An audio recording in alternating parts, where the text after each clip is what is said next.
The city is considering letting more body rub parlors open in Toronto. It's an effort to crack down on the so-called holistic centers that are offering sexual services. I'm Cristina Howorun, and it's a recommendation that's being met with concern by those in the industry and council members. I also have concerns about lifting the cap on body rub parlors.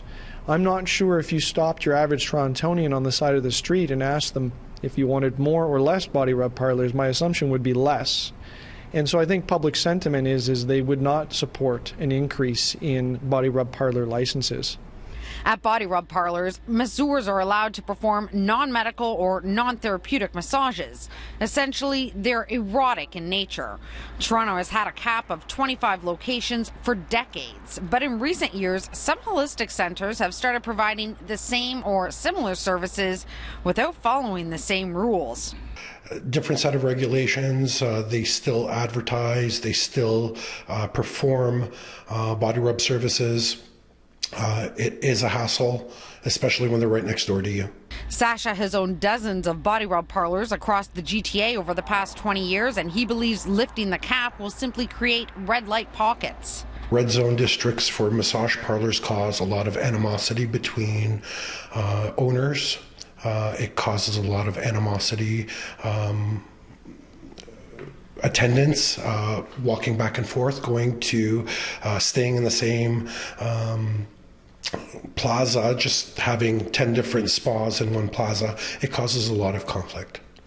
There are nearly 400 holistic centers licensed by the city, and as you can see from our maps, they're everywhere. The greens are licensed body rub parlors. The blues are holistic centers, which appear to be offering only authorized services. City staff are considering removing the holistic licensing regime and lifting the cap on body rub parlors. Holiday doesn't think this is the best approach. We should be ensuring that they are legitimate businesses and that they're working within the rules that they have. City staff are also considering dropping some of the mandatory license checks, including medical tests to ensure attendants are free of communicable diseases.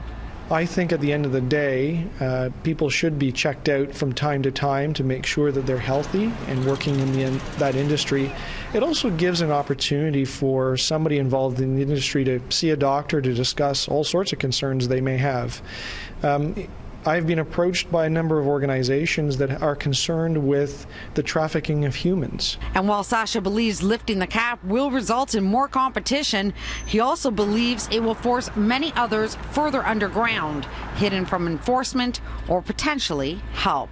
I think that the holistic spas in the city of Toronto will just turn to something else, whether it's an apartment, whether it's a motel, whether it's it might not be visually open to the public being a business, but it's not going to alleviate the problem because they're just going to go and hide behind other types of businesses.